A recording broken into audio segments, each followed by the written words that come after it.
याच्यावर आपला क्रँक बसतो.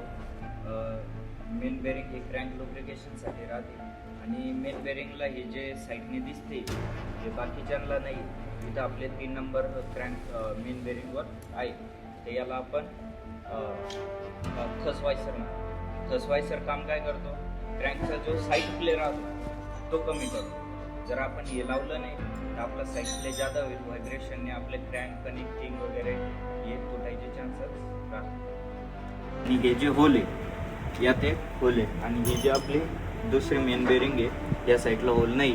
तर आपण हे चेक करायचं, होल ज्या साईडला, ही आपली ऑइल गॅलरी, इथून ऑइल क्रँकला पास होईल याच्यातून, तर याला नाही, म्हणजे आपली ही वरच्या क्रँकेस फ्लेक्सची बेरिंग आहे आणि ही जी आपली आहे ही क्रँकची खालची बेरिंग आहे.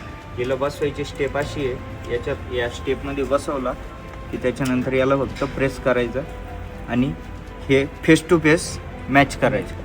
ओके.